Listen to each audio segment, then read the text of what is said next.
Good afternoon, I'm Mr. Jeremy Oliver. Welcome to the National Critics' Choice, and many of my readers are excited with your new Australian wine guide that's coming out in 2012. Many ask, how do you come about to decide to be one of Australian wine's foremost critic? I think you can decide to become a critic. And whether or not you're accepted is very much up to the public. In my case, I first thought I was going to be a viticulturist, and I studied viticulture, agricultural science, and I thought, no, you're going to live a long way away from the city, a long way away from a good cup of coffee. Thought I'll be a winemaker. I studied winemaking, and I spent too long sitting on top of a very big tank in the middle of the night getting freezing cold, and as a consequence of that, I thought, no, I don't want to be a winemaker.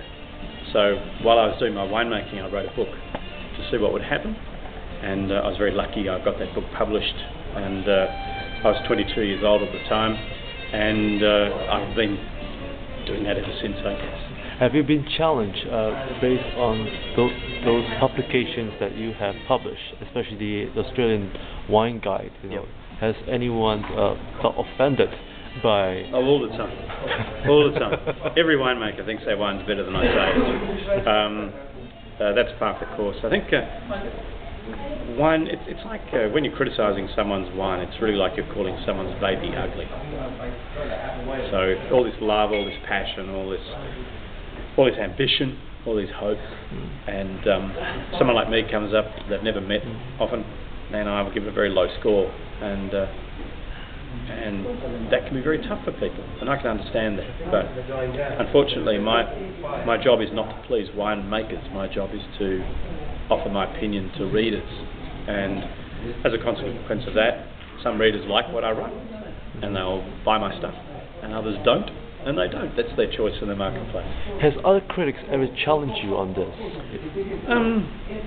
No. Really? No, I mean, obviously you'll get people talking behind each other's back, what the hell does he know, and he's got that one totally wrong, but no, I've never actually ever been challenged by anyone in public or in private. And so are there risks undertaking writing the annual guide without being disputed, or do you have any unpleasant disputes? I've been threatened I've had legal action threatened with me on a few occasions, but in Australia at least, if something's presented as your genuine expert opinion, and that is your opinion, and you're writing something without malice about, it's just a critic's opinion, then generally speaking you're pretty safe. Although a few years ago a food critic in Australia lost a court case because he got very floral in his description of why no one should go to a particular restaurant, which set a dangerous precedent in my country. So we all have to be slightly aware. I think perhaps in my case it means that if I'm going to slam something, I'd rather do it with numbers and words. But then again, I guess my tendency is just to speak what I think. So could you give 3 points for best practices in having good relations between a critic, the consumer, and even perhaps the wine producer? Yeah, I think that one is that first thing is I'm not so much worried about my relationships with the producer.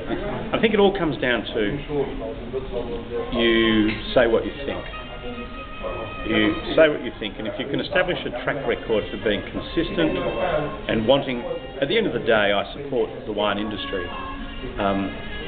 at large. I'm a huge supporter of the wine industry and what wine is all about, but my job is not to please wine producers. My job is to independently, to the best of my ability, analyse wine and to give a rating and a description to the market. So at the end of the day, I'm more interested in pleasing the public than the producers.